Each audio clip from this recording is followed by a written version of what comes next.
Bonjour l'école bleue. Aujourd'hui, je vais vous présenter la franchise des Golden State Warriors pour la saison 2013-2014. Landry off the double. Curry with the quick trigger, got the three ball. You know, he does shoot 45% from downtown on the season. Curry with the quick three right down Main Street on Prigioni. And back to a 4-point game. Curry with another jumper, and it's a 1-point game. Curry for the lead. Got it. Steph Curry smooth. He scored the last 15 in a row. Take it out of Curry's hands. Good ball fake, and the same result we've seen for the first two periods. The Warriors have connected on 14 of the last 16, make that 15 of 17. He's cooking with some hot grease right now. Looking against Felton. For three. Got it! What a night for Steph Curry. Single-handedly keeping an undermanned team in the game. Stat just too accomplished. You better look out. That guy is hot. Curry for three. Wow! Unbelievable! Making it rain in New York. 46. 2-on-1 back the other way. Curry, why not? For three! Bingo! He is in a zone right now all by himself.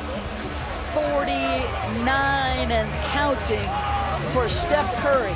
They're going to go quick. Curry off the screen, got enough room. Again, butter. Steph Curry, his 11th three of the night. Steph Curry with 54 points, tops in the NBA this season. Golden State a été l'équipe surprise des dernières playoffs, en montrant qu'il pouvait défendre, contrairement à la saison régulière. Malgré le départ de ses deux meilleurs remplaçants, Jarrett Jack à Cleveland pour soutenir Irving à la main et Carl Landry parti à Sacramento, Golden State a réussi à se renforcer, notamment avec Iguodala, et espère aller plus haut cette saison. Les Warriors sont une franchise adorée par le public, avec son jeu d'attaque. L'an dernier, ils ont marqué 101,2 points de moyenne. Les Warriors ont un super cadre, un public bruyant et un sacré effectif. Golden State a été très bien géré depuis ces 2 dernières années. Et ils ne sont pas très loin des meilleurs à l'ouest, avec des jeunes comme Eddie Curry, Klay Thompson et Harrison Barnes. L'an dernier, les Warriors de Mark Jackson ont fini avec un bilan de 47 victoires et 35 défaites. Stephen Curry est un expert pour shooter à 3 points et sait mener le jeu de façon correcte, mais la défense reste à améliorer. Klay Thompson est moins explosé que Curry médiatiquement, mais possède lui aussi un excellent shoot à 3 points. Enfin, Harrison Barnes est un joueur plus jeune, plus complet et plus puissant, mais moins offensif que ses deux acolytes. Pour aider ces jeunes guerriers, on les a entourés de vieux soldats, comme le pivot australien, enfin revenu de l'infirmerie, Andrew Bogut. Sans oublier Jermaine O'Neal et ses 17 saisons NBA. Et enfin, David Lee, qui a des stats monstrueuses, mais qui doit se mettre à défendre. On le voit à ses stats au niveau des contres. Le petit point faible de cette équipe était la défense, mais Iguodala est arrivé pour y remédier. Les dirigeants visent le titre à moyen terme. Et s'en sont donné les moyens.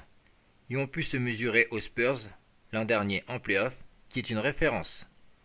Le joueur à suivre à San Francisco sera Stephen Curry, le fils de Del Curry, le franc-tireur meneur des Warriors qui a gagné en régularité, mais attention aux blessures.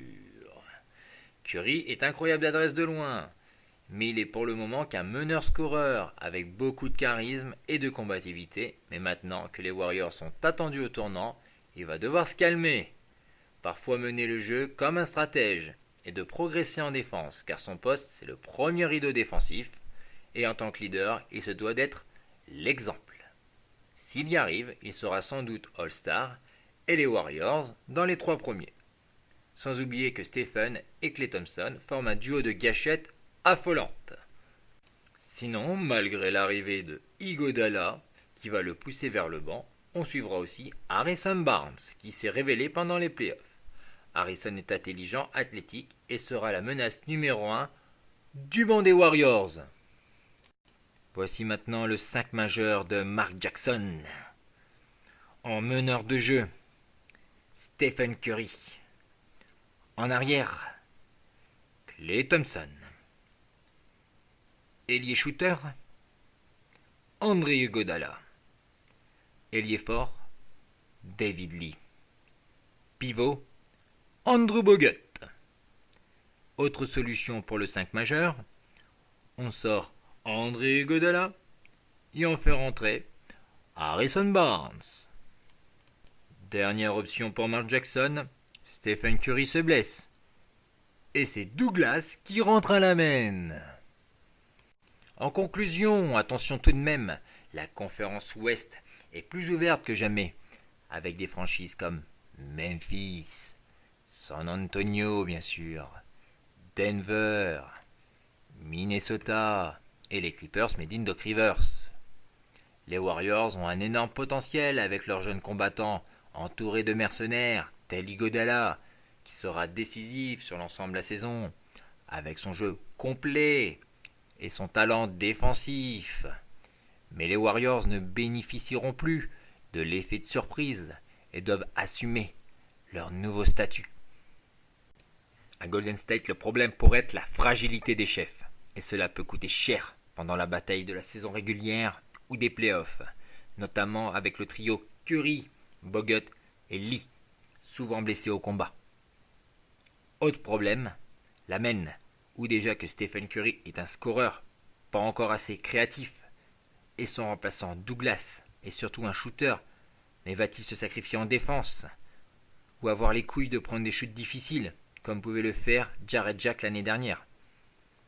Dans la guérilla à l'intérieur, Speights a remplacé le combatif Landry, mais là aussi Speights est moins connu pour être besogneux que pouvait l'être Carl Landry. C'est là qu'un chef comme Iguodala devra mener sa troupe en défense, si David Lee l'entend de cette oreille. Mais sans les blessures, l'effectif demeure un effectif du moins très intéressant. Ils peuvent viser le top 3 à l'ouest. Je vous remercie d'avoir suivi ce preview sur les Golden State Warriors. Le prochain reportage sera sur les Houston Rockets. Au revoir les cols bleus.